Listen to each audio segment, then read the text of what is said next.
안녕하세요. 별꽃 낭독입니다. 한국의 신비로운 이야기와 심리 추리. 초자연의 세계로 여러분을 초대합니다. 별빛 아래. 숨겨진 비밀을 함께 풀어볼까요? 지금 시작합니다. 어두운 궁궐. 사라진 왕자의 필사본이 마침내 거대한 진실을 드러냈다. 왕비의 죽음과 왕자의 실종 뒤에 숨겨진 음모의 실타래가 풀리고 그 모든 것을 조종하던 그림자의 정체가 밝혀지는 순간이다. 사관 이진우는 왕자의 필사본을 손에 든 채 며칠 밤낮을 고민했다. 그의 서재에는 필사본이 내용과 김상궁, 그리고 궁궐 병사의 증언, 그리고 자신에게 가해졌던 알 수 없는 위협들까지 모든 조각들이 어지럽게 흩어져 있었다. 이진우는 그 파편들을 하나로 꿰어 맞추기 위해 끊임없이 머리를 굴렸다. 왕비의 죽음, 왕자의 실종, 그리고 궁궐 내 숨겨진 그림자 조직. 이 모든 것이 결코 우연일 리 없었다. 그리고 마침내 그의 눈앞에 거대한 진실의 윤곽이 서서히 드러나기 시작했다. 이진우는 왕자의 필사본 속에서 발견한 5개의 별 표식에 다시 집중했다. 처음에는 단순한 왕자의 낙서라고 생각했던 이 표식이 궁궐 병사의 증언과 연결되면서 의미심장한 단서로 바뀌었다. 병사는 왕자가 실종되기 전날 밤 궁궐 외곽에서 5개의 별이 새겨진 표식을 단 의문의 사람들을 보았다고 증언했다. 이진우는 이 표식이 특정 가문을 상징하는 문장일 가능성이 높다고 생각했다. 고려 시대에는 많은 명문가들이 자신들만의 고유한 문양을 가지고 있었다. 그는 서고에 파묻혀 오랜 시간 동안 고문원과 가문의 족보들을 뒤지기 시작했다. 수많은 문양들을 대조하고 관련 기록들을 샅샅이 살폈다. 그의 손끝은 먼지로 더러워졌고 눈은 피로로 붉게 충혈되었지만 그는 멈출 수 없었다. 며칠 밤낮의 연구 끝에 이진우는 마침내 5개의 별 표식이 어떤 특정 가문의 문양과 정확히 일치한다는 사실을 밝혀냈다. 그것은 고려 개국 초부터 막강한 세력을 자랑해온 명문가, 바로 영의정 김원진의 가문을 상징하는 문장이었다. 이진우는 충격에 휩싸였다. 영의정 김원진이라면 왕 다음 가는 권력을 가진 조정의 가장 높은 자리에 있는 인물이었다. 그가 이 모든 음모의 배후에 있었다는 말인가? 이진우는 김원진의 가문 문양이 왕자의 필사본에 그것도 중요한 단서와 함께 그려져 있었다는 사실에 몸서리를 쳤다. 이는 왕자가 김원진 가문 혹은 그와 관련된 세력으로부터 위협을 받고 있었음을 명백히 보여주는 증거였다. 왕자는 자신이 처한 위험을 알리기 위해 목숨을 걸고 그 표식을 필사본에 남겼던 것이다. 이진우는 왕자의 처소에서 발견했던 비밀 통로와 그 표식을 다시 연결했다. 비밀 통로의 입구는 완벽하게 숨겨져 있었지만 통로를 통해 궁궐 밖으로 나가는 출구 근처에는 희미하게 5개의 별 표식이 벽에 긁혀 있었다. 이진우는 그것이 조직원들 간의 은밀한 신호이거나 혹은 조직의 거점이 그 통로와 연결되어 있음을 암시하는 것일 수 있다고 생각했다. 그는 직접 비밀 통로를 다시 한번 탐색했다. 통로의 끝. 궁궐 밖으로 나가는 출구 주변에는 다른 곳에서는 발견되지 않았던 작은 돌멩이들이 흩어져 있었다.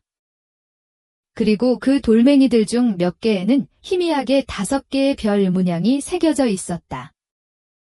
이는 왕자가 필사적으로 남긴 흔적이라기보다는 오히려 조직원들이 자신들만의 통로임을 표시하기 위해 남긴 표식에 더 가까웠다. 이진우는 이 모든 것이 김원진의 계획 아래 움직였다는 섬뜩한 결론에 도달했다.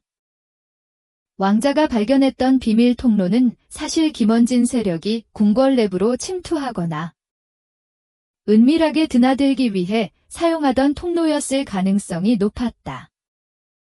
그리고 왕자는 우연히 이 통로의 존재를 알게 되었거나 혹은 김원진 세력이 왕자를 감시하기 위해 이 통로를 이용하는 것을 목격했을 수도 있었다.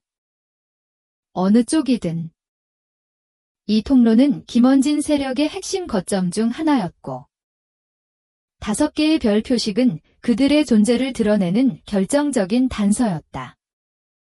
이진우는 이 표식들이 단순한 낙서가 아니라 조직의 정체와 밀접한 관련이 있는 핵심적인 증거임을 확신했다. 그의 머릿속에서는 복잡하게 얽혀있던 실타래가 하나둘씩 풀려나가기 시작했다.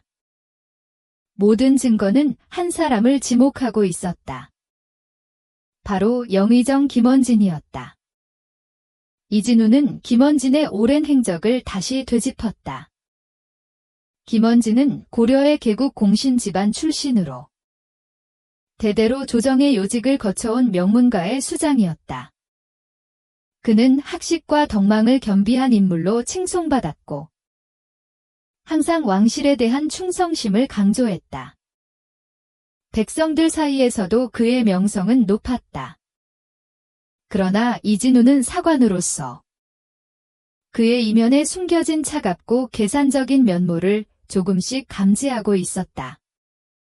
김원진은 언제나 웃는 얼굴을 하고 있었지만 그의 눈빛은 깊이를 알 수 없었다. 그는 자신의 권력을 교묘하게 이용하여 반대 세력을 제거하고 자신의 사람들을 요직에 앉혔다. 겉으로는 합법적인 절차를 따르는 것처럼 보였지만 그 과정은 늘 치밀하고 냉혹했다. 이진우는 김원진의 지략과 끝없는 탐욕이 왕권 강탈이라는 거대한 음모를 꾸몄을 것이라고 추론했다. 김원진은 오랜 시간 동안 충신 행세를 하며 왕의 신임을 얻었고 그 과정에서 궁궐 내부에 자신의 세력을 은밀히 구축해왔다. 그의 세력은 단순히 몇몇 측근들을 넘어 궁궐의 핵심 부서와 심지어 왕실 근위대 일부까지 침투해 있었다. 김상궁의 증언에서 언급된 검은 도포를 입은 의문의 인물은 김원진의 가장 신뢰하는 신복 중 하나였을 것이다. 그는 김원진의 지시를 받아 왕자와 접촉하고 때로는 감시하며 때로는 정보를 흘려 왕자를 흔들었을 것이다. 김원진은 겉으로는 왕을 보필하는 충신이었지만 그의 내면에는 왕권을 손에 넣으려는 불타는 야망이 숨겨져 있었다. 그는 왕이 병약하고 후계 구도가 불안정하다는 점을 이용하여 자신의 입지를 더욱 강화했다. 왕비는 왕의 유일한 버팀목이자 강력한 정치적 영향력을 가진 인물이었다. 왕비가 살아있는 한 김원진의 야망은 결코 실현될 수 없었다. 그리고 왕자는 왕위를 이을 정통 후계자였다. 왕자와 왕비를 제거하는 것이 김원진의 가장 큰 목표였을 것이다. 이진우는 김원진의 모든 행동이 이 목표를 향해 치밀하게 계획되고 시행되었음을 깨달았다.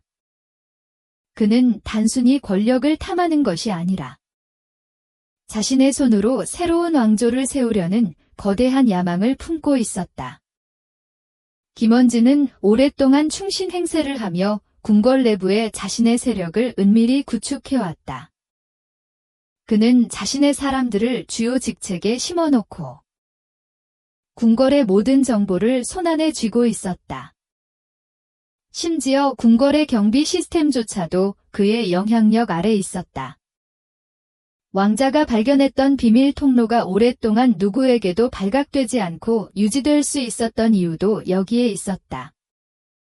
김원진의 세력은 궁궐의 가장 깊숙한 곳까지 침투해 있었고, 그들은 그림자처럼 움직이며 왕과 왕실을 감시하고 있었다.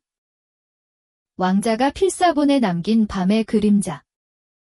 조용한 감시자들이라는 표현은 바로 김원진의 수하들을 지칭하는 것이었다.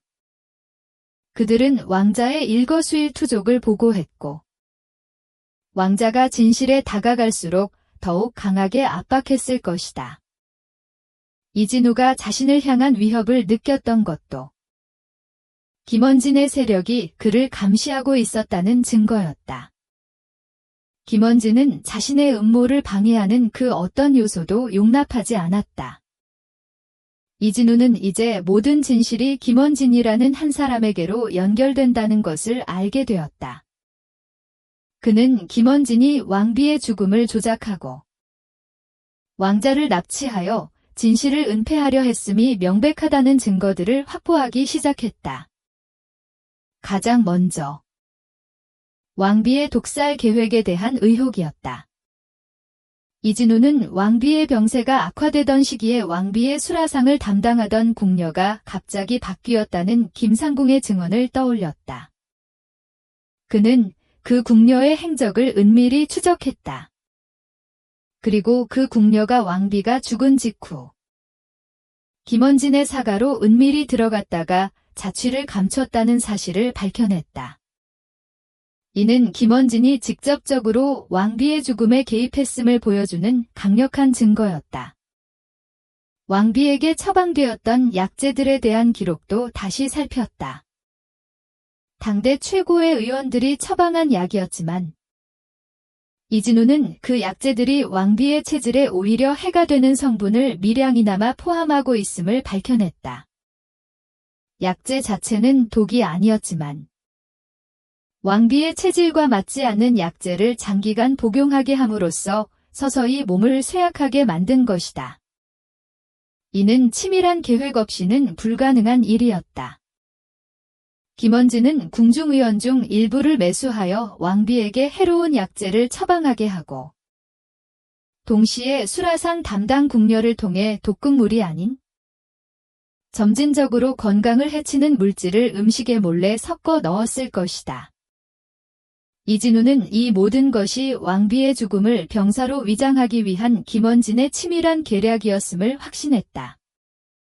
다음으로 왕자의 납치와 비밀 통로 이용에 대한 증거였다.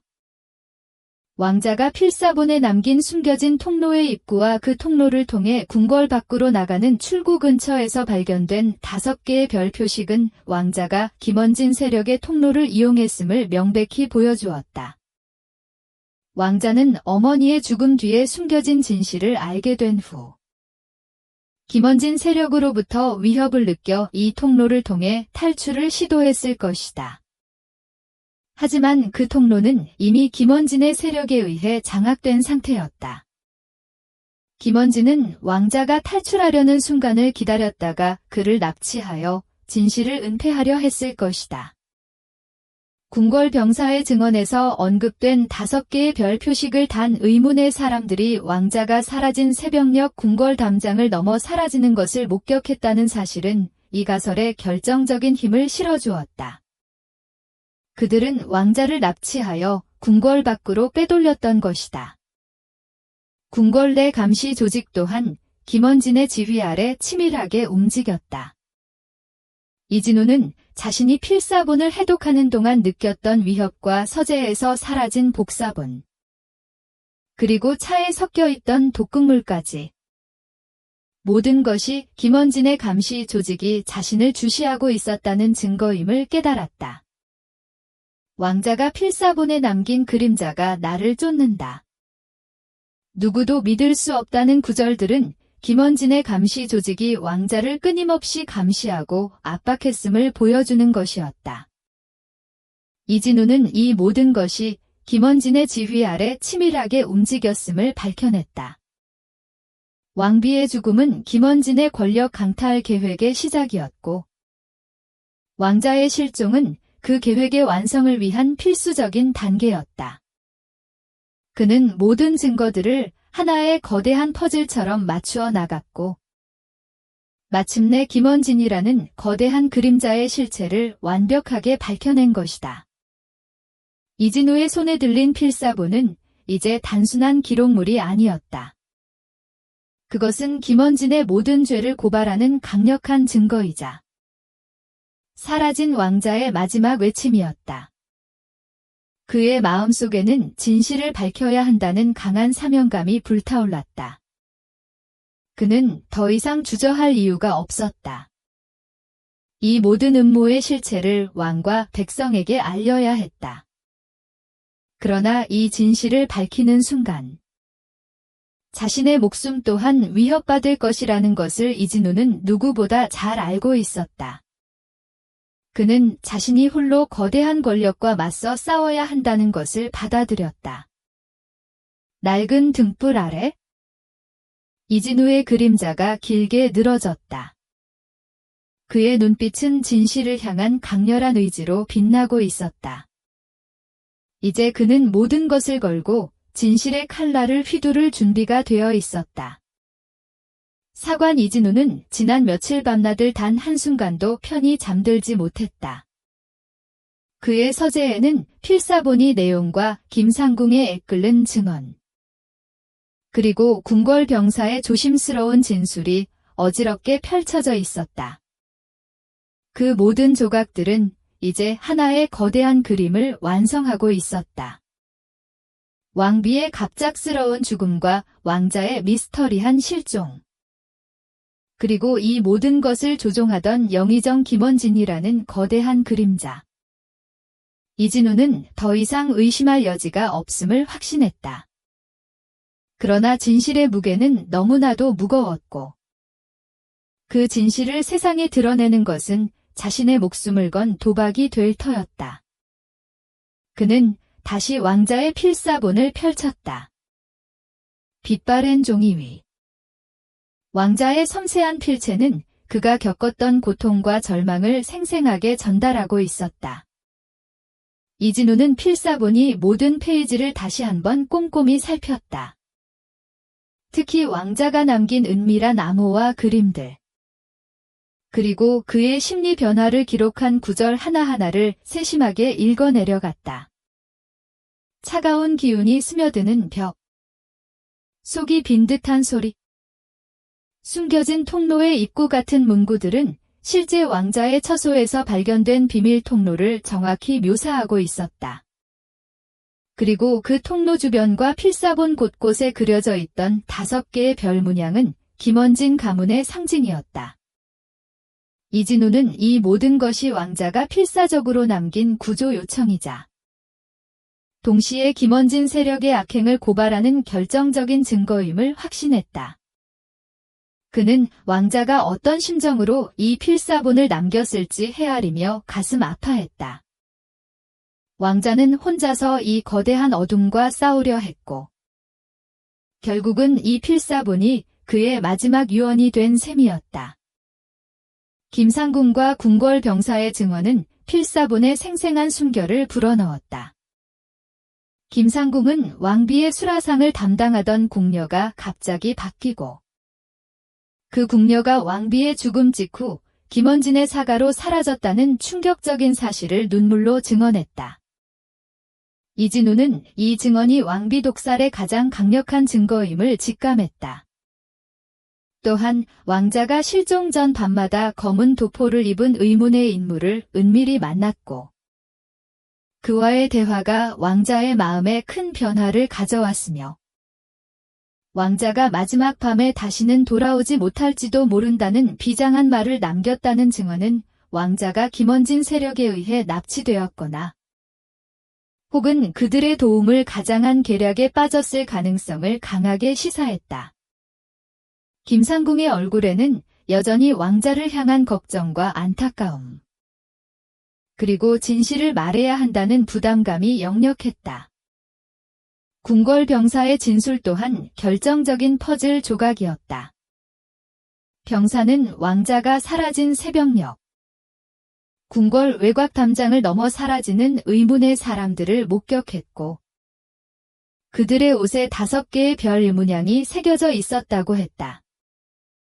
이진우는 이 증언이 김원진의 사병들이 왕자를 납치하여 궁궐 밖으로 빼돌렸다는 명백한 증거임을 확신했다. 병사의 목소리에는 여전히 그날 밤의 공포가 서려 있었고 그는 자신의 눈으로 본 진실을 감히 외면할 수 없었다고 말했다.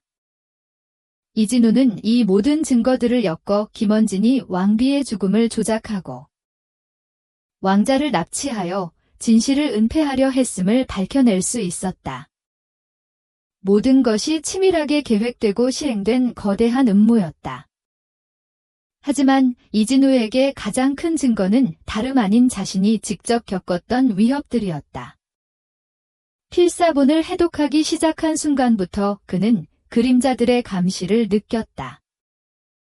서재에 침입하여 필사본 복사본을 훔치고 마시던 차에 독극물을 섞어 넣으려 했으며 익명의 경고 서찰을 보내고 심지어는 지붕의 기와를 떨어뜨려 물리적인 위협까지 가했다. 이 모든 일련의 사건들은 김원진 세력이 자신을 주시하고 있으며 진실 추적을 막기 위해 수단과 방법을 가리지 않고 있음을 명백히 보여주었다.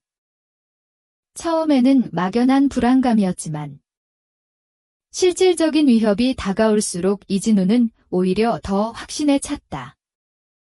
그들이 그토록 감추고 싶어하는 진실이 얼마나 크고 중요한지 깨달았기 때문이었다. 그는 이제 물러설 곳이 없었다. 자신의 목숨이 걸린 일이었지만 진실을 외면할 수는 없었다. 사관으로서의 양심과 인간으로서의 정의감이 그를 굳건히 세웠다.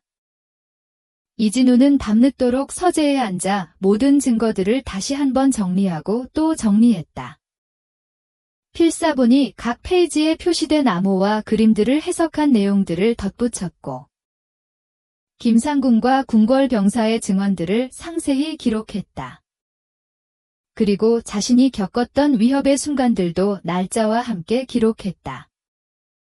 모든 기록은 날카로운 논리와 함께 김원진을 향하고 있었다.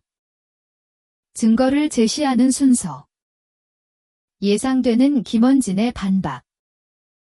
그리고 그에 대한 재반박까지. 이진우는 모든 시나리오를 머릿속으로 그려보았다. 그는 완벽한 논리로 김원진의 죄를 입증하고 싶었다. 단 하나의 흠도 없이.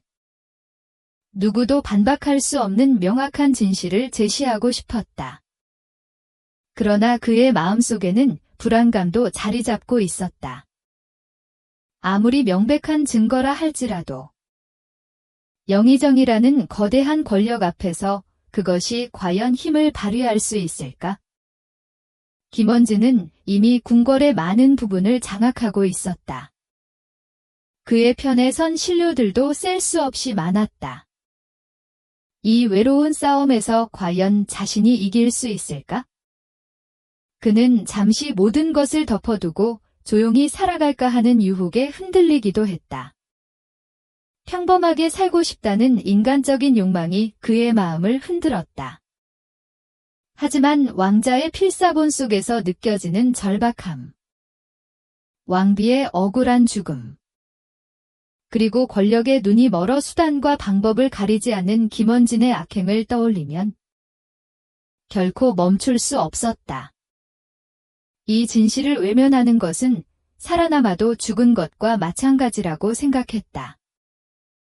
그는 자신이 이 진실을 밝혀야 할 마지막 사명자임을 깨달았고 이제 물러설 곳이 없었다. 어둠 속에서 등불만이 그의 고뇌와 결심을 비추고 있었다. 그는 다시 한번 마음을 다잡았다. 이 진실을 묻을 수는 없다. 내가 아니면 누가 이들의 억울함을 밝히겠는가? 그의 눈빛은 진실을 향한 강렬한 의지로 빛나고 있었다. 이진우는 자신의 목숨을 걸고 어전회의에 나섰다. 어전회의는 궁궐의 가장 중요한 회의로 왕과 모든 신료들이 참석하여 국사를 논하는 자리였다. 이곳에서 영의정 김원진의 죄를 고발하는 것은 상상조차 할 수 없는 무모한 행동으로 비칠 수 있었다. 그러나 이진우는 두려워하지 않았다. 그의 마음속에는 왕비와 왕자의 억울함을 밝혀야 한다는 사명감만이 가득했다. 그는 밤새도록 어전회의에서 발표할 내용들을 정리하고 또 정리했다. 어떤 식으로 증거를 제시하고 어떤 논리로 김원진의 죄를 입증할 것인가. 그의 머릿속은 오직 진실을 밝히는 생각으로 가득했다. 아침 일찍 궁궐에 들어서면서도 이진우는 자신의 주변을 맴도는 시선들을 느낄 수 있었다. 김원진의 사병들이 자신을 감시하고 있다는 것을 직감했다. 하지만 그는 태연한 첫걸음을 옮겼다. 그의 발걸음은 굳건했고 그의 표정은 담담했다. 어전회의가 열리는 태화전 앞에는 이미 많은 신료들이 모여 있었다. 모두가 웅성거리며 오늘 어전회의의 안건에 대해 이야기를 나누고 있었다. 이진우는 그들 사이를 뚫고 조용히 자신의 자리로 향했다. 그의 손에는 두루마리처럼 말아놓은 왕자의 필사본과 자신이 정리한 증거 자료들이 들려 있었다.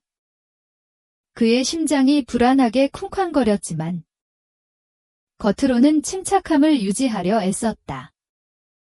오늘 이 자리에서 모든 것이 결정될 것이었다.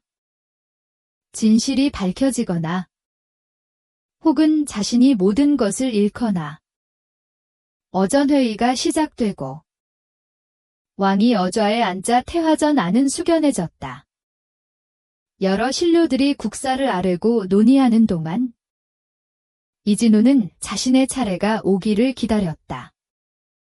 그의 시선은 김원진의 뒷모습에 고정되어 있었다. 항상 위험 있고 침착한 영의정의 모습은 그 어떤 그림자도 드리워져 있지 않은 듯 보였다. 하지만 이진우는 그 가면 뒤에 숨겨진 탐욕과 잔인함을 알고 있었다. 그는 이제 그 가면을 벗겨낼 순간이 왔음을 직감했다. 마침내 이진우의 이름이 불렸다. 사관 이진우. 아뢰오. 이진우는 천천히 자리에서 일어났다. 모든 신료들의 시선이 그에게 집중되었다. 왕의 눈빛에는 의아함이 서려 있었다. 이진우는 왕을 향해 깊이 고개를 숙였다. 그리고는 천천히 그러나 분명한 목소리로 입을 열었다. 전하. 소신 이진우. 아뢰올 말씀이 있사옵니다. 소신은 지난 몇 달간 왕비마마의 갑작스러운 죽음과 왕자 전하의 실종에 대한 진실을 추적해왔사옵니다. 그리고 마침내 이 모든 비극 뒤에 숨겨진 거대한 음모의 실체를 밝혀냈사옵니다. 이진우의 말에 태화전 안은 순식간에 술렁거렸다. 왕의 표정은 경직되었고 신료들은 서로의 얼굴을 마주보며 웅성거렸다. 김원진은 등 뒤에서 들려오는 이진우의 목소리에 미세하게 몸을 움찔했지만 이내 평정을 되찾고 차가운 눈빛으로 이진우를 바라보았다. 이진우는 준비해온 두루마리 중 하나를 펼쳤다. 그것은 왕자의 필사본이었다. 전하. 이것은 사라진 왕자 전하께서 직접 남기신 기록이옵니다. 왕자 전하께서는 자신의 목숨이 위협받는 절박한 상황 속에서도 이 필사본을 통해 궁궐의 어두운 진실을 고발하고자 하셨사옵니다. 그는 필사본이 첫 장을 넘겼다. 그리고 왕자가 남긴 불안감과 두려움이 담긴 구절들을 차분하게 읽어 내려갔다. 밤의 그림자가 길어진다. 누군가 나를 지켜보고 있는 것 같다. 어머니의 죽음 뒤에 숨겨진 진실을 알게 되었다는 왕자의 외침이 태화전 안에 울려 퍼졌다. 신료들은 경악스러운 표정으로 서로를 쳐다보았다. 왕의 얼굴은 점차 굳어갔다. 이 필사본에는 왕자 전하께서 직접 그리신 암호와 그림들이 숨겨져 있었사옵니다. 이진우는 필사본 속에 숨겨진 통로의 입구를 묘사한 그림과 5개의 별 문양을 신료들 앞에 제시했다. 소신은 이 단서들을 토대로 왕자 전하의 처소에서 은밀한 비밀 통로를 발견하였사옵니다. 이 통로는 궁궐 후원의 외곽과 연결되어 있었으며 통로 곳곳에는 5개의 별 문양이 새겨져 있었사옵니다.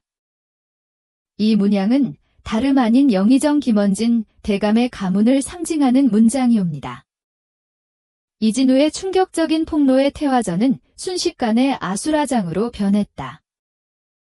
신료들은 경악하여 웅성거렸고 일부는 소리 없는 탄식을 내뱉었다. 김원진은 얼굴이 하얗게 질렸지만 이내 분노에 찬 얼굴로 이진우를 노려보았다. 전하. 왕자 전하께서는 이 비밀 통로를 통해 궁궐 밖으로 탈출하려 하셨사옵니다. 하지만 그 통로는 이미 영의정 대감의 사병들이 장악하고 있었던 것이옵니다. 왕자 전하께서는 탈출하려다 그들에게 납치된 것이옵니다. 이진우는 궁궐 병사의 증언을 덧붙였다. 왕자 전하 실종 전날 밤 궁궐 병사가 궁궐 외곽에서 5개의 별 문양이 새겨진 옷을 입은 자들이 궁궐 담장을 넘어 사라지는 것을 목격했사옵니다. 이는 영의정 대감의 사병들이 왕자 전하를 납치하여 빼돌렸다는 명백한 증거이옵니다. 태화전은 혼란의 도가니였다. 왕은 믿을 수 없다는 표정으로 김원진을 바라보았다. 이진우는 숨을 가다듬고 마지막 증거를 제시했다. 그리고 왕비마마의 죽음 또한 병사가 아니었사옵니다. 왕비마마께서는 영의정 김원진 대감의 치밀한 계획 아래 독살당하셨사옵니다. 그는 김상궁의 증언, 즉 왕비의 수라상 담당 궁녀가 갑자기 바뀌고 김원진의 사가로 사라졌다는 사실을 밝혔다. 또한 왕비에게 처방된 약재들이 미량의 독극물 성분을 포함하고 있었으며 이는 김원진이 매수한 궁중의원과 궁녀를 통해 이루어진 치밀한 독살 계획이었음을 낱낱이 고발했다. 이진우는 자신이 겪었던 위협들도 모두 김원진 세력의 소행이었음을 덧붙였다. 전하. 영의정 김원진은 왕권 찬탈이라는 거대한 야망을 품고 왕비마마를 시해하고 왕자 전하를 납치하였사옵니다. 이는 명백한 영모이옵니다. 이진우의 마지막 외침이 태화전 안에 울려 퍼졌다. 궁궐은 순식간에 혼란에 휩싸였다. 신료들은 경악과 충격, 두려움에 휩싸여 웅성거렸다. 김원진의 얼굴은 불그락푸르락 변했고 그의 눈빛은 살기로 가득했다. 왕의 얼굴은 복잡한 감정으로 일그러졌다. 그의 가장 신뢰하는 신하에게서 나온 충격적인 진실 앞에서 왕은 깊은 혼란에 빠진 듯 보였다. 진실의 칼날은 그렇게 어전회의를 갈라놓았다. 사관 이진우의 충격적인 폭로가 태화전 안을 뒤흔들었다. 왕의 얼굴은 혼란스러웠고 대신들은 서로의 눈치를 보며 웅성거렸다. 영의정 김원진은 분노에 찬 얼굴로 이진우를 노려보았다. 그의 눈빛은 마치 맹수의 그것처럼 살기로 가득했다. 이진우는 김원진의 그 살기 어린 시선을 느끼며 온몸에 전율이 흘렀다. 진실을 밝히는 대가는 이토록 혹독한 것이었다. 어전회의는 순식간에 아수라장으로 변했다. 김원진은 자리에서 벌떡 일어섰다. 감히 일개 사관 주제에 영의정을 모함하는가? 이는 명백한 영모요. 당장 저자를 끌어내라.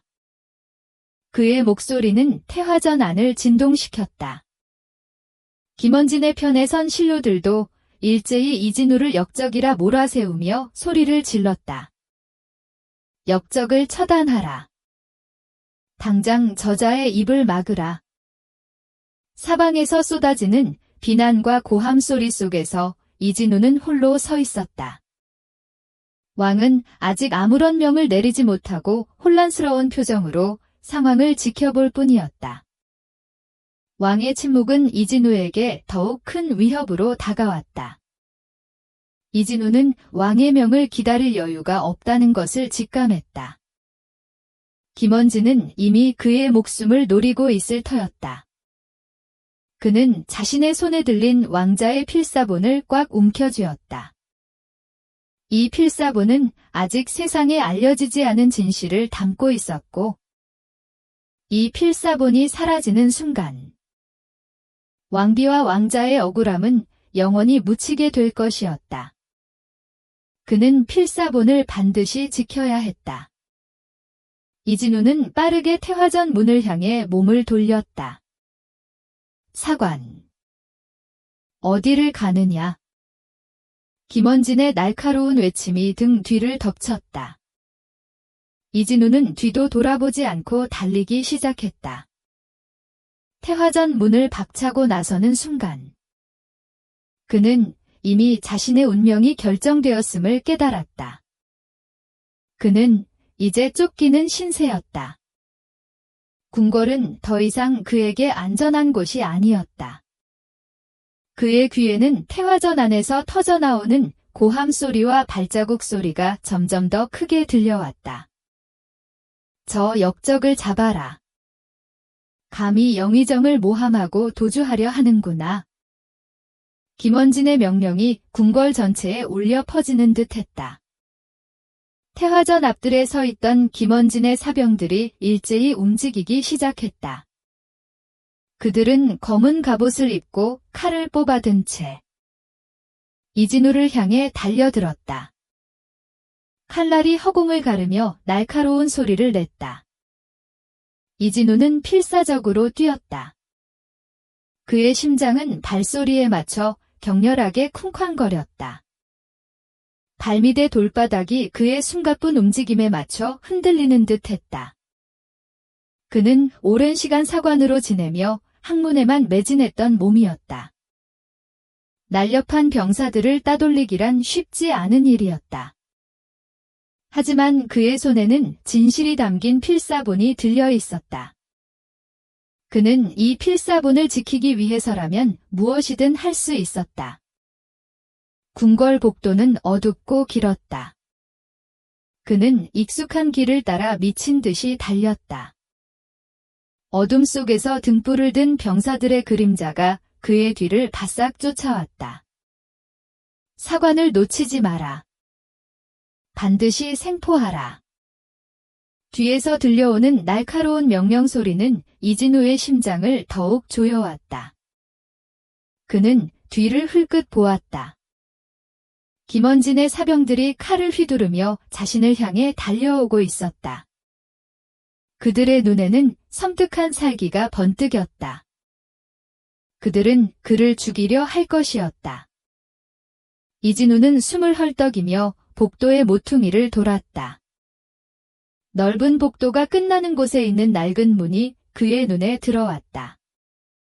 그 문은 평소에는 잘 열리지 않는 궁궐의 한적한 구석으로 통하는 문이었다. 그는 있는 힘껏 문을 밀었다. 띠걱거리는 소리와 함께 문이 겨우 열렸다. 이진우는 몸을 숙여 그 문 안으로 뛰어들었다.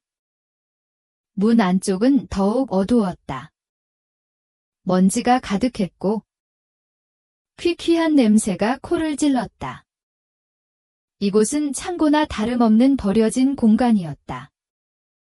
그는 자신을 쫓아오는 발소리를 들었다. 병사들이 낡은 문을 부술듯이 밀고 들어오고 있었다. 이진우는 재빨리 창고 안에 거대한 나무 상자 뒤로 몸을 숨겼다. 상자 사이의 좁은 틈으로 병사들의 움직임이 보였다. 이쪽이다. 저자가 이 안으로 들어왔다. 병사들의 목소리가 점점 가까워졌다. 그들은 창고 안을 샅샅이 뒤지기 시작했다. 칼날이 나무 상자를 휘젓는 소리. 거친 발자국 소리가 이진우의 심장을 압박했다. 그는 숨소리조차 내지 않으려 애썼다. 필사본을 가슴에 품고 그는 마치 죽은 듯이 숨을 참았다. 젠장.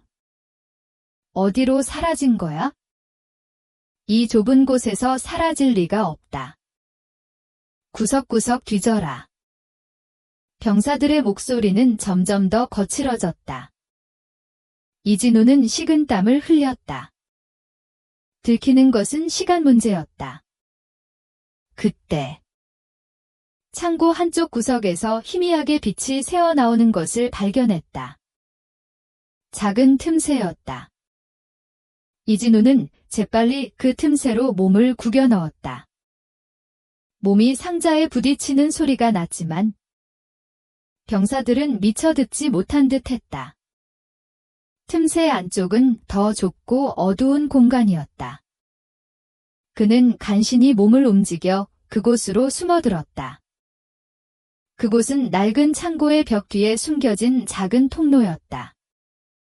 이진우는 어렴풋이 이곳이 왕자의 처소에서 발견했던 비밀 통로와 연결될 수도 있겠다는 생각을 했다. 아니면 적어도 궁궐 지하의 다른 통로와 연결되어 있을지도 몰랐다. 그는 좁은 통로를 따라 기어가기 시작했다. 거친 흙바닥이 그의 손과 무릎을 긁었지만 그는 아픔을 느낄 틈도 없었다. 오직 살아야 한다는 생각만이 그의 머릿속을 가득 채웠다. 등 뒤에서는 병사들의 목소리가 여전히 들려왔다. 놓쳤는가? 말도 안 돼? 분명히 이 안으로 들어왔는데. 그들은 창고 안을 계속해서 뒤지고 있었다. 이진우는 더욱 깊숙이 통로 안으로 기어 들어갔다. 통로는 길고 어두웠다. 퀴퀴한 흙냄새와 함께 축축한 습기가 그의 얼굴을 스쳤다. 그는 등불도 없이 오직 감각에 의존하여 나아갔다. 얼마나 기어갔을까? 통로의 끝에 희미한 빛이 보였다. 이진우는 그 빛을 향해 마지막 힘을 쥐어짜냈다. 빛이 점점 밝아지면서 그는 자신이 궁궐의 지하 창고로 연결된 곳으로 나왔다는 것을 알 수 있었다. 이곳은 평소 잘 사용하지 않는 낡은 문서들을 보관하는 곳이었다. 이진우는 조용히 몸을 일으켰다. 그의 온몸은 흙투성이었고 옷은 여기저기 찢겨 있었다. 하지만 필사본은 여전히 그의 품에 단단히 안겨 있었다. 그는 창고 안을 조심스럽게 살폈다. 다행히 아무도 없었다. 이진우는 벽에 기대어 거친 숨을 몰아쉬었다. 그의 심장은 여전히 미친 듯이 뛰고 있었다. 그는 자신이 잠시나마 병사들을 따돌렸음을 알 수 있었다. 하지만 안심할 수는 없었다. 김원진은 결코 포기하지 않을 것이었다. 그는 이진우를 반드시 잡으려 할 것이었다. 이진우는 지금 당장 궁궐 밖으로 나가야 한다는 것을 깨달았다. 이 진실을 세상에 알리기 위해서는 자신이 살아남아야 했다. 그는 낡은 창고 문을 조심스럽게 열고 밖으로 나섰다. 창밖은 이미 어둠이 깊게 깔려 있었다. 밤의 궁궐은 낮과는 완전히 다른 얼굴을 하고 있었다. 고요했지만 그 고요함 속에는 언제 터질지 모르는 폭풍전야의 긴장감이 감돌았다. 이진우는 조용히 발걸음을 옮겼다. 그는 궁궐의 가장 외곽으로 향하는 길을 선택했다. 그곳에는 왕자가 탈출을 시도했던 비밀 통로의 출구가 있었다. 그는 그 통로를 통해 궁궐을 빠져나가려 했다. 어둠 속을 걷는 그의 발자국 소리가 으스스하게 울려 퍼졌다. 그때 멀리서 들려오는 인기척을 느꼈다. 병사들이 여전히 그를 찾고 있는 것이 분명했다. 이진우는 몸을 굽혀 덤불 속에 몸을 숨겼다. 병사들은 손에 등불을 들고 궁궐의 구석구석을 수색하고 있었다. 그들의 날카로운 눈빛이 어둠 속을 헤집고 다녔다. 이진우는 숨을 죽이고 병사들이 지나가기를 기다렸다. 그의 심장은 목구멍까지 치솟아 있었다. 병사들이 지나가자 이진우는 다시 움직였다. 그는 밤의 그림자 속으로 몸을 숨기며 궁궐 담장 쪽으로 향했다. 왕자가 발견했던 비밀 통로의 출구는 궁궐 후원의 대나무 숲 가장자리에 있었다. 이진우는 대나무 숲의 흔들리는 소리를 들으며 그곳으로 향했다. 그의 발걸음은 점점 더 빨라졌다. 그는 온몸의 기운을 다해 달렸다. 머리 위로는 어둡고 먹구름 낀 하늘이 드리워져 있었고 이따금씩 천둥 소리가 멀리서 들려오는 듯했다. 곧 비가 쏟아질 것 같았다. 마침내 대나무 숲 가장자리에 도착했다. 그는 필사적으로 덤불을 헤치고 나갔다. 낡은 나무 문이 그의 눈앞에 나타났다. 이진우는 문을 향해 마지막 힘을 쥐어짜냈다. 그는 그 문을 통해 궁궐 밖으로 나가야 했다. 그러나 문은 굳게 닫혀 있었다. 그는 손잡이를 잡고 힘껏 잡아당겼다. 하지만 문은 꼼짝도 하지 않았다. 김원진의 사병들이 이미 이 문을 봉쇄해 놓은 것이 분명했다. 이진우의 얼굴에는 절망감이 스쳤다. 그때 뒤에서 발소리가 들려왔다. 여러 명의 병사들이 그를 향해 달려오고 있었다. 그들의 손에는 칼이 들려 있었고 등불이 어둠 속에서 번뜩였다. 이진우는 궁지에 몰린 짐승처럼 그들을 바라보았다. 그는 이제 더 이상 도망칠 곳이 없었다. 칼날 부딪히는 소리가 그의 귀를 찢을 듯이 울려 퍼졌다. 그의 목숨은 이제 바람 앞에 촛불 신세가 되었다. 하지만 그의 손에는 여전히 왕자의 필사본이 단단히 쥐어져 있었다. 그는 이 필사본만은 끝까지 지켜야 한다고 생각했다. 그의 눈빛은 필사적인 저항 의지로 불타올랐다.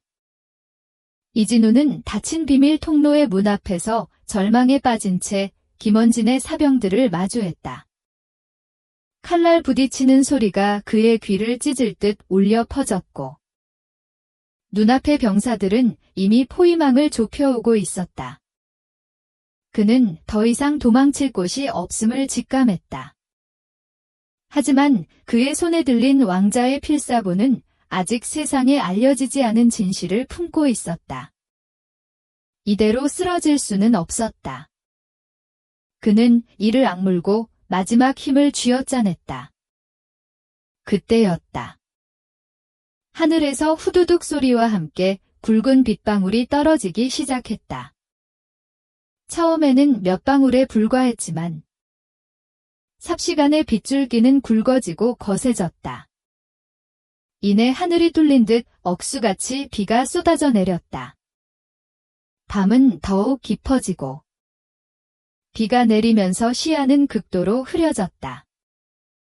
어둠은 빗줄기와 뒤섞여 모든 것을 집어삼킬 듯했다. 궁궐의 돌바닥은 빗물에 젖어 미끄럽게 변했고 차가운 바람이 불어와 빗물을 사방으로 흩뿌렸다. 김원진의 사병들은 빗속에서도 맹렬하게 이진우를 향해 달려들었다. 빗줄기가 그들의 검은 갑옷 위로 쉴 새 없이 쏟아져 내렸지만 그들의 눈빛은 여전히 살기로 번뜩였다. 그들은 마치 빗속의 사냥개처럼 이진우를 집요하게 쫓았다. 이진우는 허리춤에 차고 있던 작은 단검을 뽑아 들었다. 사관에게 칼은 그저 장식에 불과했지만 지금은 그의 유일한 무기였다. 그는 단검을 든 채 사병들 중 가장 가까이 다가온 한 명에게 달려들었다. 그의 움직임은 서툴렀지만 필사적이었다.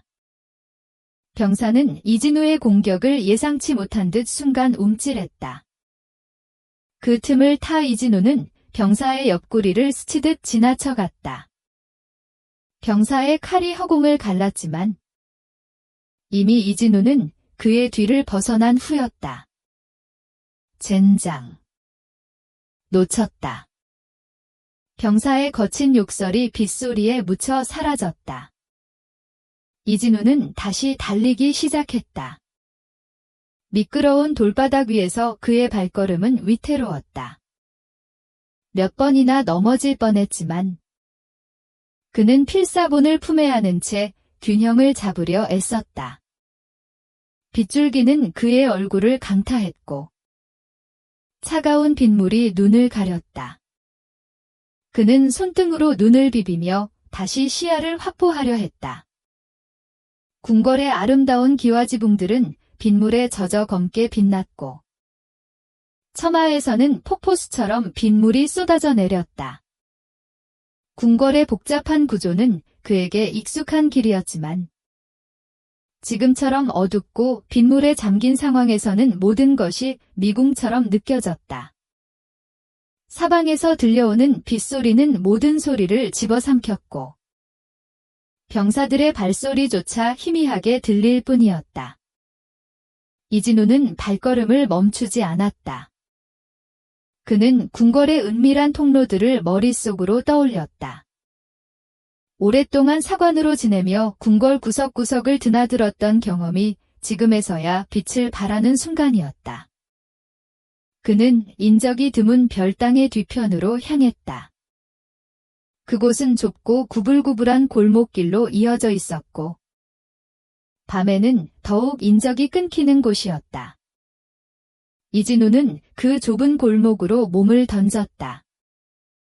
빗물에 미끄러져 벽에 부딪히기도 했지만 아픔을 느낄 겨를도 없었다. 그의 온몸은 빗물에 젖어 축축했고 차가운 바람이 불어와 몸의 온기를 앗아갔다. 이쪽이다. 저자가 별당 쪽으로 도망쳤다. 뒤에서 들려오는 병사들의 목소리가 점점 가까워졌다. 그들은 이진우의 움직임을 놓치지 않고 끈질기게 쫓아왔다. 이진우는 필사적으로 달렸다. 그의 폐는 찢어질 듯 아파왔고 다리는 천근만근 무거웠다. 하지만 그는 멈출 수 없었다. 멈추는 순간 모든 것이 끝날 것이었다. 그는 별당의 뒤편 낡은 창고 문을 향해 달렸다. 그곳은 예전에도 병사들을 따돌리기 위해 잠시 몸을 숨겼던 곳이었다. 이진우는 있는 힘껏 문을 밀었다. 삐걱거리는 소리와 함께 문이 겨우 열렸다. 창고 안은 어둠으로 가득했고 퀴퀴한 곰팡이 냄새가 코를 찔렀다. 그는 문 안으로 뛰어들어가 몸을 숨겼다. 그리고는 재빨리 문을 안에서 잠갔다. 문이 완전히 닫히자 바깥의 빗소리가 조금은 잦아드는 듯 했다. 하지만 곧바로 문 밖에서 거친 발소리가 들려왔다. 병사들이 창고 문을 두드리는 소리가 요란하게 울렸다. 문을 열어라. 역적 이진우. 내 놈은 어디도 도망칠 수 없다. 그들의 목소리는 분노로 가득했다. 이진우는 숨을 죽인 채 창고 안을 살폈다. 창고 안은 온갖 낡은 물건들로 가득했다. 먼지 쌓인 가구들, 깨진 도자기 조각들, 그리고 켜켜이 쌓인 낡은 문서들이 어둠 속에 잠겨 있었다. 그는 재빨리 그 사이를 파고들어 몸을 숨길 만한 곳을 찾았다. 커다란 나무 상자 뒤편에 몸을 구겨 넣었다. 상자 사이의 좁은 틈으로 병사들의 움직임이 보였다. 그들은 창고 문을 부술듯이 두드리고 있었다. 쿵, 쿵, 쿵. 나무 문이 곧 부서질 것 같았다. 이진우는 필사본을 가슴에 품고 눈을 감았다.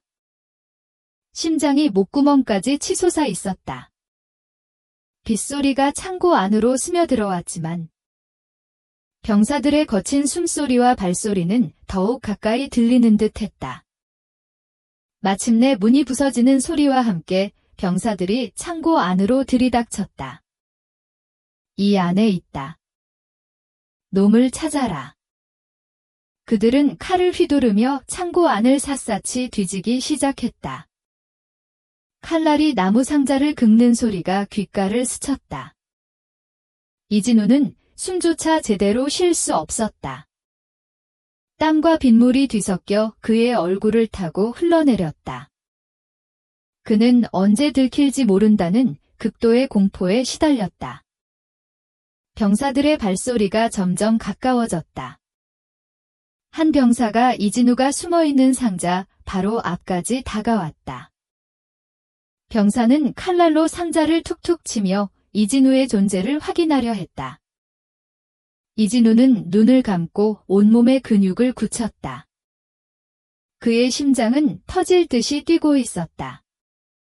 병사가 상자 뒤로 몸을 돌리는 순간 그는 모든 것이 끝났다고 생각했다. 하지만 병사는 상자 뒤편까지는 살피지 않고 다른 곳으로 시선을 돌렸다. 이진우는 안도의 한숨을 내쉬었다. 그는 운이 좋았다. 병사들이 창고 안을 계속해서 뒤지는 동안 이진우는 다른 탈출구를 찾기 위해 눈을 크게 떴다. 창고 안쪽 벽면에 희미하게 그려진 문양 하나가 그의 눈에 들어왔다. 그것은 왕자의 필사본에서 봤던 비밀 통로와 연결된 또 다른 문양이었다. 이진우는 재빨리 그 문양 쪽으로 기어갔다. 병사들이 잠시 다른 곳에 정신이 팔린 틈을 타. 그는 벽면을 손으로 더듬었다. 그리고 다른 벽돌과는 미묘하게 다른 벽돌 하나를 찾아냈다. 그는 있는 힘껏 벽돌을 눌렀다. 찰칵 하는 작은 소리와 함께 벽의 일부가 안으로 밀려 들어갔다. 그 뒤에 감춰진 것은 좁고 어두운 통로였다. 이진우는 망설임 없이 그 통로 안으로 몸을 던졌다. 통로 안은 퀴퀴한 흙냄새와 함께 차가운 공기가 가득했다. 그는 몸을 구겨 넣은 채 통로를 따라 기어가기 시작했다. 등 뒤에서는 병사들의 고함 소리가 여전히 들려왔지만 통로가 깊어질수록 그 소리는 점점 희미해졌다. 이진우는 통로를 따라 필사적으로 나아갔다. 거친 흙바닥이 그의 손과 무릎을 긁었지만 그는 아픔을 느낄 새도 없었다. 오직 살아야 한다는 생각만이 그의 머릿속을 가득 채웠다. 얼마나 기어갔을까? 통로의 끝에 희미한 빛이 보였다. 이진우는 그 빛을 향해 마지막 힘을 쥐어짜냈다. 빛이 점점 밝아지면서 그는 자신이 궁궐의 지하수로와 연결된 곳으로 나왔다는 것을 알 수 있었다. 빗물이 수로를 따라 거세게 흘러내리고 있었다. 이진우는 수로 바닥에 조용히 몸을 내렸다. 차가운 빗물이 그의 온몸을 덮쳤지만 그는 개의치 않았다. 수로는 좁고 어두웠다. 그는 수로를 따라 몸을 움직였다. 수로의 흐름은 생각보다 빨랐고 곳곳에는 날카로운 돌들이 튀어나와 있었다. 이진우는 몸이 상처투성이가 되는 것도 모른 채 수로를 따라 나아갔다. 그의 귀에는 여전히 빗소리가 요란하게 울려 퍼졌고 멀리서 들려오는 병사들의 목소리가 그의 심장을 조여왔다. 그들은 수로 입구까지 쫓아온 것이 분명했다. 저 수로 안으로 들어갔다. 놈을 놓치지 마라. 병사들의 고함 소리가 수로 안으로 메아리쳤다. 이진우는 더욱 필사적으로 몸을 움직였다. 차가운 빗물이 그의 얼굴을 강타했고 그는 숨이 막힐 듯 했다. 수로 안은 완벽한 어둠이었다. 그는 오직 손끝의 감각과 발밑의 흐름에 의존하여 나아갔다. 갑자기 수로의 흐름이 더욱 거세지면서 이진우의 몸이 급류에 휩쓸렸다. 그는 정신없이 휘말리면서 수로의 벽에 머리를 부딪혔다. 온몸에서 고통이 밀려왔지만 그는 필사본을 꽉 움켜쥔 손을 놓지 않았다. 정신을 차려보니 수로는 점점 넓어지고 있었다. 그리고 멀리서 희미한 빛이 보였다. 수로의 출구였다. 이진우는 마지막 힘을 다해 몸을 움직였다. 그의 폐는 터질 듯 아파왔고 사지는 완전히 마비된 듯 했다. 하지만 그는 포기할 수 없었다. 이대로 죽을 수는 없었다. 그는 진실을 세상에 알려야 했다. 마침내 수로의 출구에 도달했다. 빗물과 함께 그는 수로 밖으로 밀려나왔다. 그가 나온 곳은 궁궐 담장 바깥의 해자였다. 빗물에 불어난 해자에 물은 것에게 흘러내리고 있었다. 이진우는 물에 잠긴 채 거친 숨을 몰아쉬었다. 그의 온몸은 상처투성이었고 차가운 물속에서 몸이 떨려왔다. 하지만 그는 살아남았다. 그는 필사본을 품에 안은 채 해자 밖으로 기어나왔다. 해자 밖은 칠흑 같은 어둠이었다. 빗줄기는 여전히 거세게 쏟아지고 있었다. 그는 몸을 일으키려 했지만 다리에 힘이 풀려 주저앉고 말았다. 그때 멀리서 희미하게 들려오는 발소리가 들렸다. 병사들이 그를 쫓아 해자 밖까지 나온 것이 분명했다. 이진우는 필사본을 꽉 움켜쥐었다. 그는 이제 더 이상 도망칠 수 없다는 것을 알았다. 그의 목숨은 이제 바람 앞에 촛불 신세가 되었다. 하지만 그의 눈빛은 여전히 진실을 향한 강렬한 의지로 불타올랐다. 그는 이 필사본만은 반드시 지켜야 했다. 빗속에서 그의 몸은 떨렸지만 그의 결심은 굳건했다. 진실의 칼날은 그렇게 어둠과 빗줄기 속에서 마지막 저항을 준비하고 있었다. 이진우는 빗물에 젖은 채 필사적으로 몸을 움직였다. 해자에서 겨우 빠져나왔지만 그의 온몸은 상처투성이었고 다리는 이미 힘이 풀려 주저앉을 지경이었다. 하지만 그의 손에는 왕자의 필사본이 단단히 쥐어져 있었다.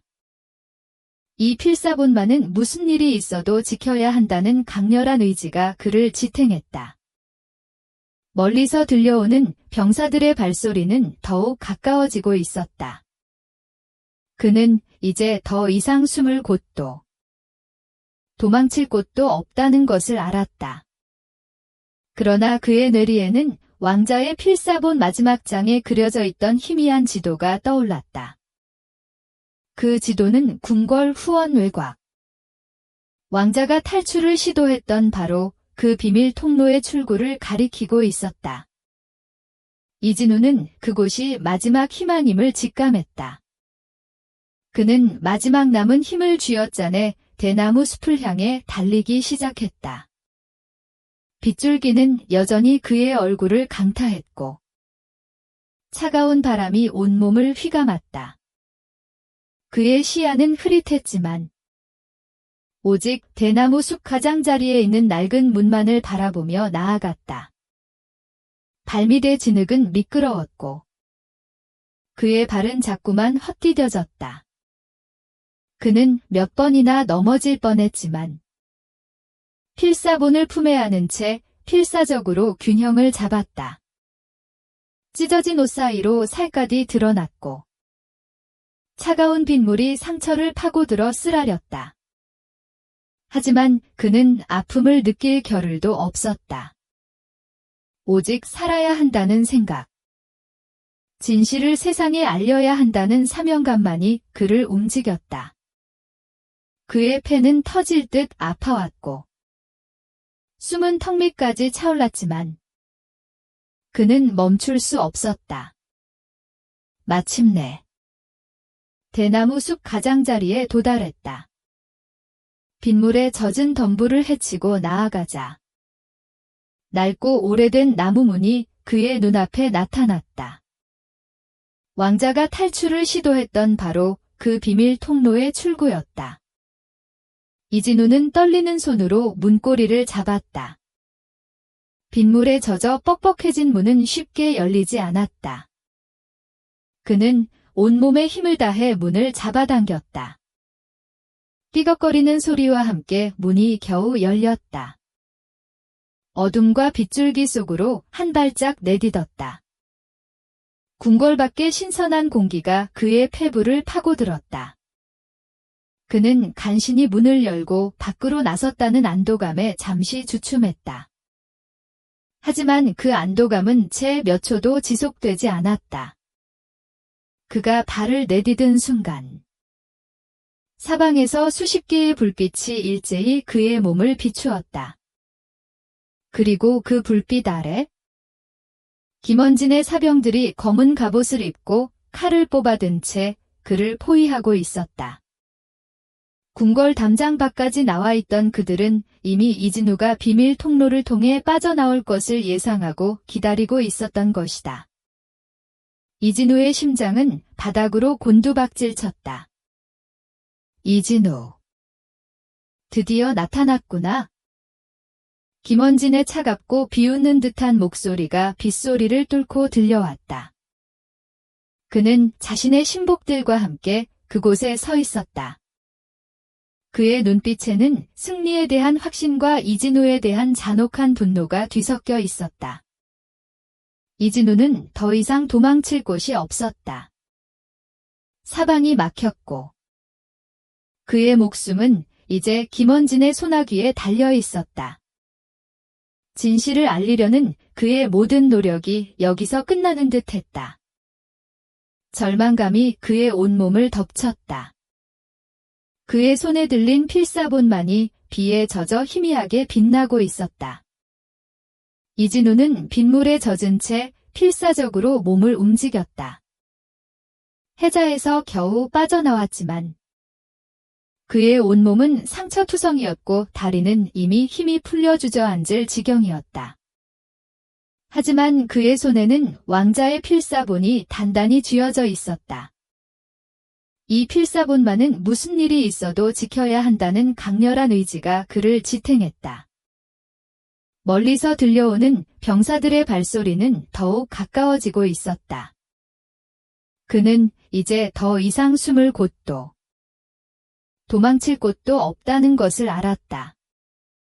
그리고 궁궐 담장 밖 비밀 통로의 출구 앞에서 영의정 김원진과 그의 사병들에게 완전히 포위된 상태였다. 이진우. 드디어 나타났구나. 김원진의 차갑고 비웃는 듯한 목소리가 빗소리를 뚫고 들려왔다. 수십 개의 등불이 이진우의 몸을 비추는 가운데 김원진은 자신의 신복들과 함께 그곳에 서 있었다. 그의 눈빛에는 승리에 대한 확신과 이진우에 대한 잔혹한 분노가 뒤섞여 있었다. 이진우는 더 이상 도망칠 곳도 싸울 힘도 없었다. 절망감이 그의 온몸을 덮쳤다. 그의 목숨은 이제 바람 앞에 촛불처럼 위태로웠다. 진실을 알리려는 그의 모든 노력이 여기서 끝나는 듯했다. 필사본을 꽉 움켜쥔 그의 손에 힘이 들어갔다. 그때였다. 칠흑 같은 어둠 속에서 번개처럼 빠른 그림자 하나가 김원진의 사병들 사이를 뚫고 지나갔다. 팟, 팟, 팟. 날카로운 칼날 부딪히는 소리와 함께 병사들이 비명도 지르지 못하고 쓰러졌다. 이진우는 눈을 크게 떴다. 빗줄기 속에서 검은 도포를 두른 한 인물이 나타났다. 그는 얼굴을 가린 채 움직였지만 그 날렵하고 능숙한 움직임은 이진우에게 익숙한 기시감을 주었다. 그는 바로 왕자가 실종 전 은밀히 만났던 의문의 인물. 김상궁이 증언했던 검은 도포를 입은 인물이었다. 검은 도포의 인물은 마치 춤을 추듯 병사들 사이를 헤치며 이진우에게 다가왔다. 그의 칼날은 빛 속에서도 성광처럼 빛났고 병사들은 속수무책으로 쓰러졌다. 김원진은 경악하여 소리쳤다. 무엇이냐? 저자를 당장 베어라. 하지만 병사들은 검은 도포의 인물을 막지 못했다. 그의 움직임은 너무나도 빨랐고 그의 검술은 그 어떤 병사보다도 뛰어났다. 검은 도포의 인물은 이진우의 앞을 막아서며 병사들과 맞섰다. 그의 검술은 단순한 살상이 아니었다.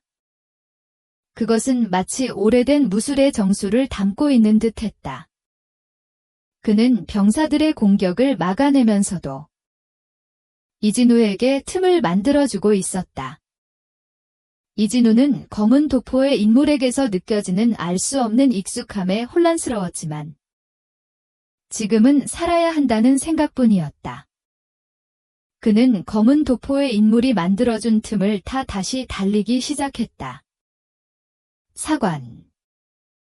저자를 놓치지 마라. 김원진의 분노에 찬 외침이 빗소리에 묻혔다. 검은 도포의 인물은 이진우가 도망칠 시간을 벌어주기 위해 필사적으로 병사들과 싸웠다. 칼날 부딪히는 소리, 병사들의 비명 소리, 그리고 빗소리가 뒤섞여 아수라장을 이루었다. 그는 한편으로는 이진우를 지키려는 듯 보였고 다른 한편으로는 김원진의 사병들을 무력화시키려 애썼다. 그의 움직임에는 어떤 깊은 사연이 담겨 있는 듯했다. 이진우는 달리는 동안 검은 도포의 인물이 왕자에게 도움을 주었던 그 인물임을 확신했다. 그리고 이제 그가 자신을 돕고 있었다.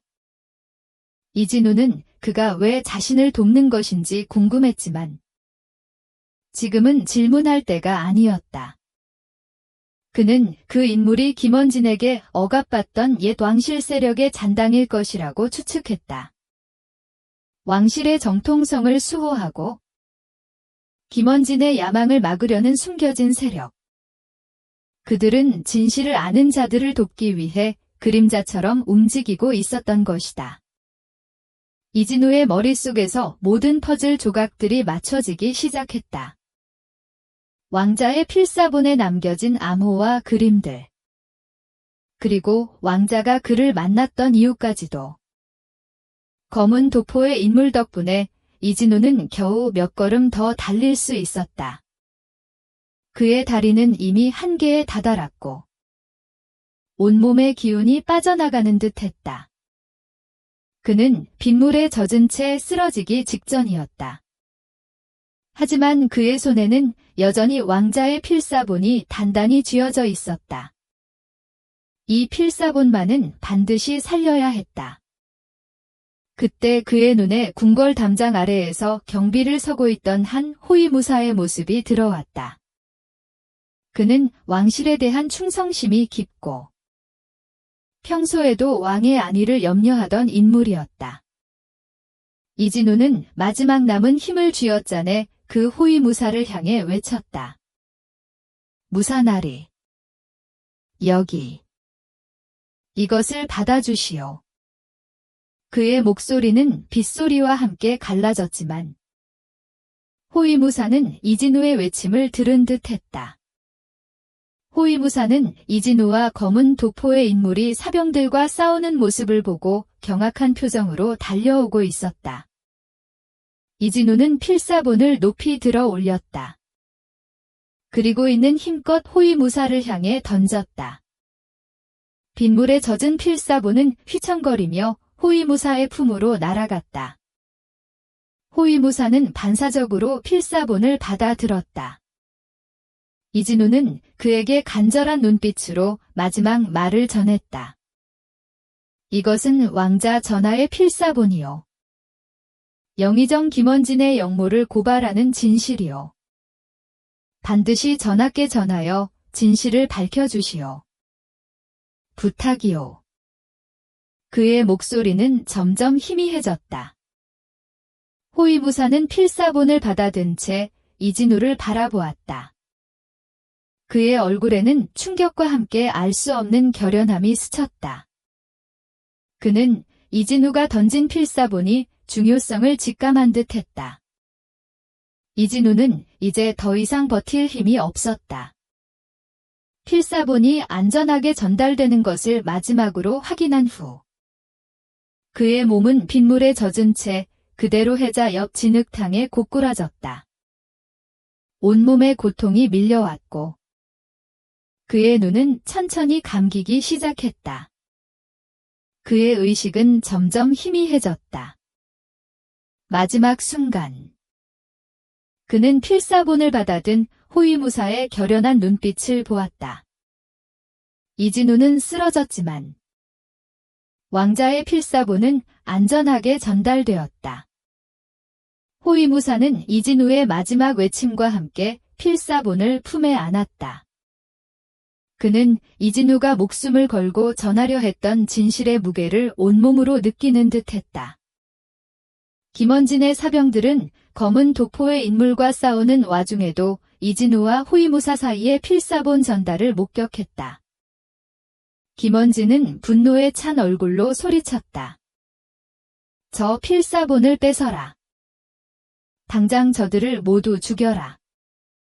하지만 호위무사는 이미 필사본을 들고 궁궐 안쪽으로 달려가기 시작했다. 그의 발걸음은 망설임이 없었다. 그는 이진우가 목숨을 걸고 지킨 진실을 반드시 왕에게 전해야 한다는 사명감에 불타올랐다. 검은 도포의 인물은 여전히 김원진의 사병들과 맞서 싸우며 호위무사가 도망칠 시간을 벌어주고 있었다. 빗줄기는 여전히 거세게 쏟아지고 있었고 궁궐은 칼날 부딪히는 소리와 병사들의 고함 소리로 가득했다. 과연 왕실은 이 진실을 받아들여 영의정 김원진의 거대한 음모를 파헤칠 것인가? 아니면 김원진의 막강한 권력 앞에 진실은 또다시 묻히게 될 것인가? 이진우는 쓰러졌지만 그가 지켜낸 진실의 불씨는 이제 호위무사의 손에 들려 새로운 여정을 시작했다. 이 잔혹한 궁궐의 암투는 과연 언제쯤 끝이 날까?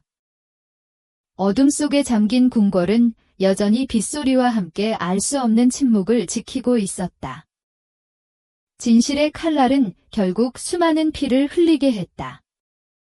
그러나 그 칼날은 꺾이지 않고 어둠을 가르고 빛을 향해 나아간다. 과연 이 잔혹한 궁궐의 밤은 언제쯤 끝이 날까? 별꽃 낭독과 함께한 시간. 즐거우셨나요? 다음 이야기에서 더 깊은 비밀을 풀어봅시다. 구독과 좋아요 잊지 말아주세요. 별빛 아래서 다시 만나요.